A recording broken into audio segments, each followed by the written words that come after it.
tercera bala vencida, todo indica para Andrés Manuel López Obrador, candidato de izquierda en México que llega a la presidencia. No tenemos todavía los resultados oficiales, pero la boca de urna de los primeros adelantos le dan un mandato bastante claro, además, ¿no? Sí, que además, roza el 50% de la votación en un país que no tiene segunda vuelta. Lo ubican 16 puntos de ventaja sobre el conservador Ricardo Anaya. ¿Qué es lo que se está jugando esta noche en México? ¿Cuánto podrían cambiar las cosas en este país? Enrique, vamos a conversarlo justamente con nuestros entrevistados. ¿Qué efecto tendrá también para el continente? Francisco Belaunde, Luis Núñez, gracias por estar con nosotros esta noche. Su primera impresión, Luis. Tú lo has dicho al abrir el espacio, a la tercera bala vencida.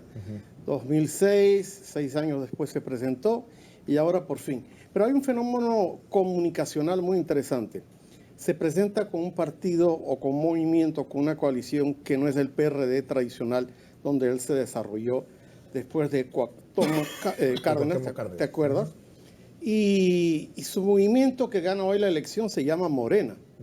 Para los que somos profesores de comunicación política, eso es un fenómeno muy interesante, porque tal vez a nivel conciencia no lo vemos, pero a nivel inconsciente, la Morena es la Virgen de Guadalupe. Y eso tiene un efecto en un país tan religioso como México. A pesar que lo ha apoyado por grupos evangélicos, en esta coalición, el nombre Morena es un nombre muy poderoso en México. Y que remite pues a mil tradiciones y a mil tradiciones. Y a mil raigambres. No podemos hablar exactamente de un neomarxismo por ese lado, para empezar, ¿no? Pero conversaba con Francisco fuera de cámara, que es una expectativa, porque no se sabe si, así como ha sido su discurso en campaña, va a ser su discurso en gobierno. Ahora, yo quisiera hablar un poco sobre el perfil de él, ¿no? ¿Quién es él? Ha tenido ya un cargo público, ha sido exalcalde capitalino, tiene 64 años en la actualidad, pero además es de izquierda, y es la primera vez que la izquierda llega al gobierno en México. Sí, el tema es, habrá que ver hasta qué punto es izquierdista, o sea, ¿va a ser un izquierdista tipo Chávez, populista, o va a ser más bien un izquierdista moderado?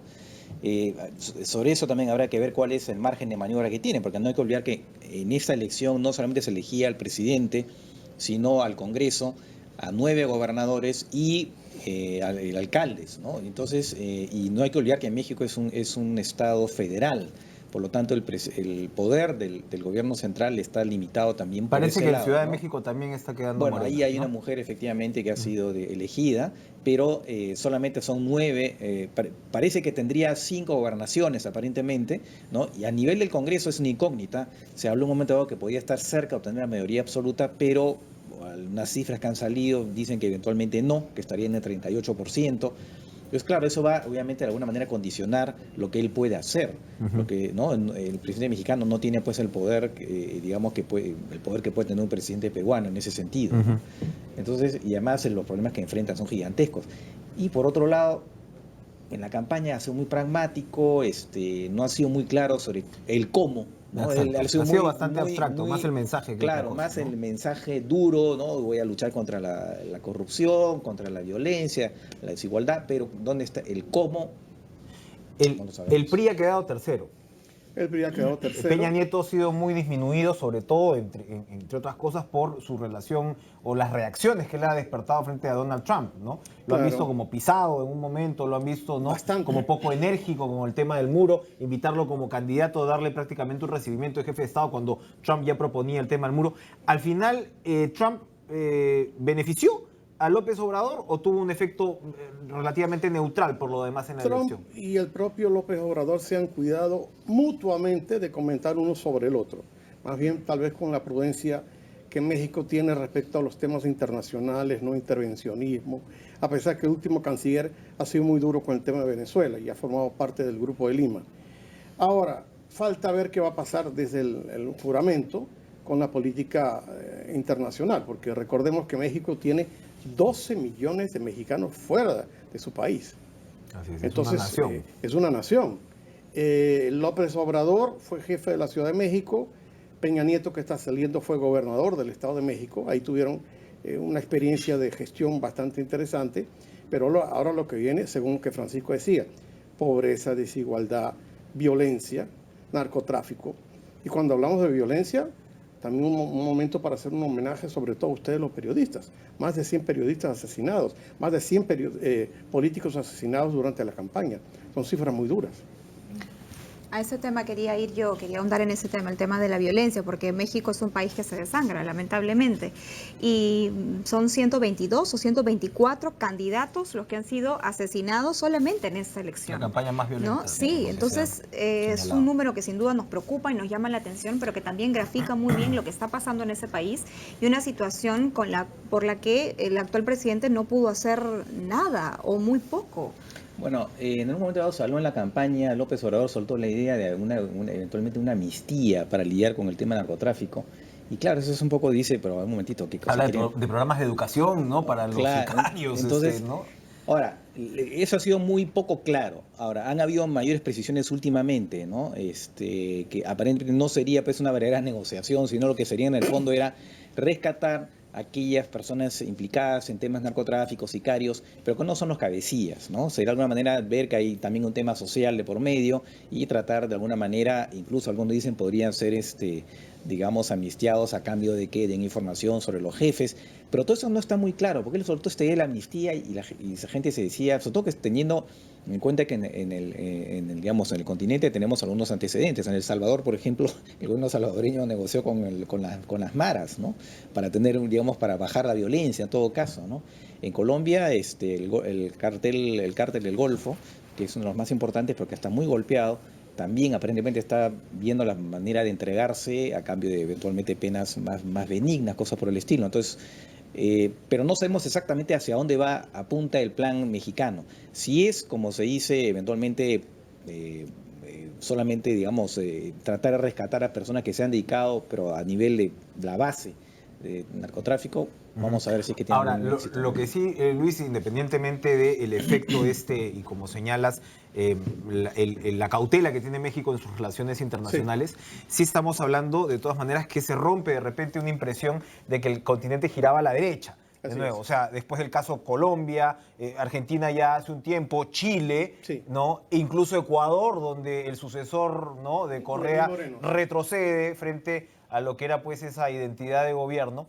Esto con esa idea. Rompe, y López Obrador también a través de sus dos campañas, esta es la tercera, como tú mencionaste, se ha ido un poco cuidando en las formas. Digamos que su primera campaña del 2006... Se ha humanizado, claro, digamos. Hasta con la camisa blanca. Ha sacado el rojo, el amarillo de su partido para humanizarse y humanizarse, como tú lo estás mencionando. Pero falta ver cómo va a asumir ahora. Lo que Francisco decía, de 32 gobernadores, hoy se eligen 9, de los cuales él puede tener 4 o 5. Y ese sistema de pesos en un estado federal como México es muy importante. En México, de verdad, los gobernadores tienen un poder enorme. Enorme. Pueden hacer muchísimas cosas sin consultar al Estado Nacional. Ahora, usted nos decía que en el caso de López Obrador, él no había sido muy cuidadoso de referirse a Donald Trump y viceversa. Y a Maduro también. Y a Maduro. Pero él va a tener que fijar una posición ahora que asume el cargo, ¿no es cierto? Más aún porque a México pues le toca de una manera muy cercana el tema de la inmigración y la cantidad de mexicanos que hay en el país, en Estados Unidos. Una inmigración ilegal que en los Estados Unidos está en su nivel más bajo de los últimos 10 o 15 años y una política de tolerancia cero de Donald Trump que anuncia él con bombos y platillos y luego él mismo retrocede en esta medida y que además ha sido muy criticada y muy cuestionada por la crueldad, ¿no es cierto? Más de 2.300 niños que en este momento están desperdigados por Estados Unidos y que no pueden estar al lado de sus familias. Entonces, él va a tener de todas maneras que asumir una postura frente a lo que está pasando y lo que podría pasarle a la gente que él representa. No, claramente. Sí, el propio Peña Nieto, que empezó de manera muy blanda con Donald Trump, al final tuvo que tomar una posición firme. Oiga, ¿sabe qué? Este tema del muro pues es un insulto, ¿no? Y de verdad es un insulto, ¿no? Entonces, pero Donald Trump sigue con ese tema y parece que lo tiene entre ceja y ceja. Entonces ahí obviamente si bien va a haber seguramente al comienzo una postura diplomática, pero rápidamente si insiste Donald Trump con ese tema del muro, pues va a surgir rápidamente el enfrentamiento. Y también no olvidemos que en este momento se está renegociando este acuerdo, este TLC entre Canadá, México y Estados Unidos, en el que Estados Unidos se está mostrando muy duro, ¿no? Además con este talante proteccionista de Donald Trump, las negociaciones son muy, muy difíciles. Entonces habrá que ver, quién sabe, de repente ese acuerdo comercial finalmente termina en nada, o sea, se termina anulando. No lo sabemos. Y para nosotros en el Perú, el tema de la Alianza del Pacífico. Por supuesto, México es el socio principal, ¿no? ¿Cómo quedará esa? Eso pero es claro, yo pronóstico lo digo reservado. en ese caso porque hay la postura, o sea, ahí no es solamente un problema de la postura digamos, que podría ser la de López Obrador, está también la postura de Donald Trump, que él es proteccionista. Vamos a ver cuál es la postura de López Obrador, si es que él es proteccionista. Sería naturalmente proteccionista, si es que hablamos de ideología. Claro, López Obrador. Mencionabas, Luis, que en realidad ya esta última campaña él no ha mostrado un izquierdismo demasiado ideológico, militante, pero lo que se ha atacado con todo López Obrador, que yo creo que es parte del hartazgo, lo estábamos mencionando en la anterior conversación, es el tema de la corrupción. Absolutamente. Ha sido casi que es el eje de la política latinoamericana de estos tiempos, el de la corrupción. Si esta mañana tú veías, Enrique, las entrevistas que le hacían a personas, sobre todo jóvenes y mujeres, a la salida de la casilla donde depositaban su voto, era una expresión de descontento con los dos grandes partidos que han tenido en México, los 70 y tantos años del PRI y las dos gestiones del PAN. O sea, realmente un descontento fuerte y la palabra cambio, aparecía la palabra cambio.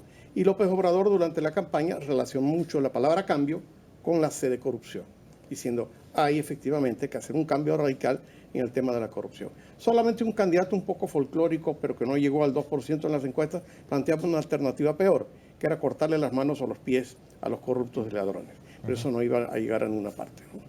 ¿Cuál debería ser entonces, digamos, el norte que tendría que seguir el nuevo gobierno de López Obrador? Bueno, ahí va a tener que haber reformas institucionales. El problema es la impunidad, precisamente, ¿no? Ahora estaba con una periodista mexicana que decía que el gran problema en México es la impunidad, donde casos de corrupción, casos de asesinatos de periodistas que tú mencionabas no son resueltos. Entonces ahí tiene que haber obviamente también un problema de reforma en la justicia, la fiscalía. Hace poco fue reformada la fiscalía en México, la Fiscalía General. Y después también a nivel de las complicidades que hay a nivel justamente de los gobernadores. Porque incluso el caso de Ayotzinapa, que muchos consideran que fue una especie de punto de quiebre, donde ya de alguna manera, para mucha gente en México, ¿no? Digamos que ya por supuesto hartas de la corrupción, de la violencia, pero eso ya fue pues la gota, super gota que rebasó el vaso, ¿no?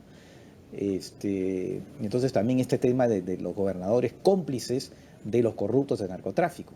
Entonces ahí también hay una lucha que va a tener que emprender, va a necesitar mucha voluntad política, ¿no? Mucha valentía también, ¿no? Y yo creo también que ahí es la población, la sociedad civil la que va a tener que empujar y en las calles acompañar Guardando las distancias, Perú y México se ven en un espejo. Son países muy parecidos en términos sociológicos, como digo, guardando todas esas diferencias. Históricos, exactamente, gastronómicos. ¿no? Exactamente.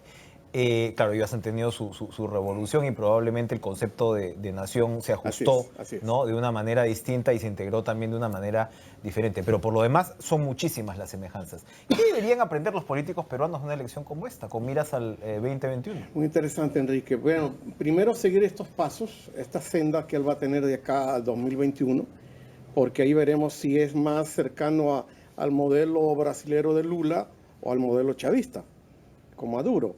Eso nos va a dar unas primeras luces. Otra cosa que tenía que ver un poco con lo que estaba Francisco mencionando, el nivel de corrupción en México es muy fuerte, también en el Perú. Así es. Por ejemplo, la policía mexicana es una policía muy, muy corrupta. El Poder Judicial mexicano es muy corrupto. Entonces, acá lo que deberíamos hacer es mirar esas lecciones aprendidas y no caer en la misma trampa, porque si no, podemos llegar al 2021 entrevistando a jóvenes a la salida del centro de votación diciendo ya no queremos más de lo mismo y queremos una fórmula o de extrema izquierda o de extrema derecha, que no son las mejores. Los extremos nunca son buenos para ningún país. Y yo creo que aquí la clase media también ha tenido un gran papel. La clase media en un momento determinado apoyó al PRI, en otro momento apoyó al PAN, pero es la primera vez que la clase media se desprende. Lo cual habla del nivel de hartazgo. Y apoya a López Obrador. Ahora, Sí. usted decía que él había tenido que moderar un poco Así es. su participación política o su mensaje, incluso hacía el comentario del cambio de color, ¿no? Así Del es. amarillo, del rojo por el blanco. Pero sí que él ha hablado, por ejemplo, de revisar contratos públicos, por ejemplo, de revisar decenas de adjudicaciones petroleras, por ejemplo, de reducir los precios de las gasolinas o revisar algunas de las reformas estructurales del actual gobierno de Peña Nieto.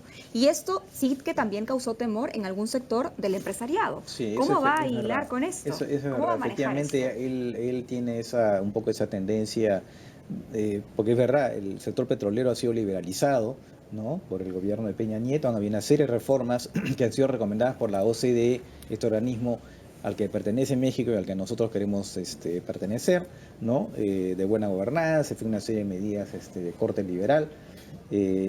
Justamente ahí es donde se le va a ver.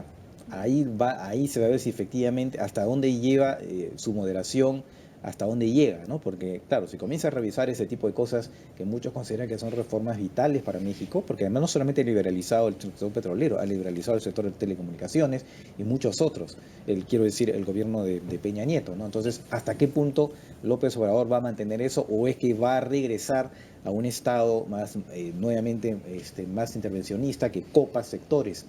Esa es también la gran incógnita, ¿no? Y por lo que algunos dicen, ¿no? Una cosa es el candidato y otra cosa es el presidente. Así Sí, es. sí, De hecho, él ha totalmente. dicho que no le tengamos no tengamos miedo a la palabra revolución, porque él dice que revolución está asociado a cortar de raíz los grandes males que tiene México. Pero eso ha sido un poco el discurso del PRI durante los 70 años primeros que gobernó, Partido de la Claro, Revolución. claro. Es una incógnita. Yo López creo Obrador, de que hecho, estaba apelando a muchos símbolos revolucionarios. sí, por Mucho, supuesto, por supuesto. ¿no? De hecho, como tú mencionaste Tomando esas hace banderas. rato, o sea, la palabra revolución en México tiene un sentido histórico muy, muy poderoso, ¿no? Y la relación con Nicolás Maduro. Sí, pero él ha tratado, como te expliqué, con Trump y con Maduro de mantener una distancia, tratando de asemejarse más al Partido de los Trabajadores brasileños, ¿no? Pero lamentablemente el PT también de Brasil ha terminado hasta las No creo que patas sea con un muy la, buen ejemplo, con la ¿no? corrupción. Los modelos. No es el mejor Así Sería es. interesante ver hasta sobre la pertenencia de México al grupo de Lima. Hasta qué punto se va a mantener en ese grupo y si va a seguir en la misma tónica o va a tratar eventualmente dentro del grupo de marcar una diferencia y de repente más complaciente, de ser más complaciente con el régimen Maduro. Eso va a ser interesante verlo, ¿Qué ¿no? se esperaría a estas alturas entonces, ya para ir terminando, lo que va a ser la ruta venezolana en los próximos meses, aprovechando tu presencia? Complicadísimo. Cada día más personas están saliendo del país a toda prisa porque esta semana pasada hubo otra vez un aumento del salario mínimo y a los 2 días triplicaron los precios de todos los productos. O sea que eso sigue caminando hacia una implosión. China y Rusia ya no tienen más plata que prestar, pero Estados Unidos sigue comprando petróleo. Ahí el socio estratégico sería cortarle el caño petrolero y que Estados Unidos no tenga esas 2 concesiones que tiene de unas refinerías en manos del gobierno venezolano en territorio norteamericano y también de una cadena de grifos enorme. Si ese caño se cerrara, mucha gente dice, oye Lucho, pero eso va a perjudicar más al pueblo. El pueblo ya está muy mal. O sea que hay que ver cómo termina de reventar eso. Ayuda internacional, vamos a ver quién es el nuevo canciller de México, pero es un problema que hay que resolverlo internamente. Hablé hace poco con un funcionario de Naciones Unidas acá y me decía, nosotros no podemos intervenir en Venezuela a menos que lo pida el Estado miembro, y el Estado miembro no lo va a pedir. Ahora, lo que ha dicho en una última declaración el presidente electo de Colombia, Iván Duque, se ha referido a la cantidad de venezolanos que ya hay en ese país. Más de 1 millón. Más de 1 millón. Y en el Perú también tenemos una cantidad importante. Más de 400.000. Más de 400.000. Y lo que decía el electo presidente de Colombia es, tenemos que lograr que los países cercanos, ¿no es cierto?, que la comunidad nos ayuden a manejar este tema, porque definitivamente el éxodo va a continuar. Sí. ¿Y cuál va a ser el rol de esos países de la región? Es algo parecido salvando a la distancia, de lo que está viendo en Europa, ¿no? Con el flujo de migrantes que está allá. Entonces Italia, que está en primera fila, en un momento era Grecia, pero ahora se ha contenido el flujo por un acuerdo que hay con Turquía, entre la Unión Europea y Turquía. Pero Italia, que está en primera línea, dice, oigan, pero ayúdenos, o sea, no podemos nosotros lidiar con esto, y esto casi está llevando a una situación casi de rompimiento de la Unión Europea. Felizmente se ha llegado a un acuerdo en la última cumbre de jefes de gobierno y de Estado de la Unión Europea, que que es más o menos vago, pero que de alguna manera tranquiliza, ¿no?, a Italia y a otros países muy renuentes a recibir migrantes. Entonces, el tema de los migrantes genera problemas políticos muy grandes, además de, por supuesto, problemas socioeconómicos muy importantes, más allá de que siempre se sabe que la migración en general ayuda a crecer las economías, pero también cuando ya es una cosa tan grande, se vuelve absolutamente inmanejable. Entonces, efectivamente, tiene toda la razón el presidente electo colombiano, Duque, porque es un problema muy grande y ellos están en primera línea, ¿no? Bueno, nosotros también, ya con 400.000, y a este ritmo esto va a seguir aumentando, ¿no? Veremos cómo se suma este rompecabezas, pues esta nueva pieza mexicana. Esta ¿no? nueva pieza dentro de un peso va a tener, sí, sin duda. Gracias, Luis Francisco, por acompañarnos esta noche. Son las ya 9:54. Vamos a ir a una pausa y regresamos con lo último de Amayuya. No se vayan.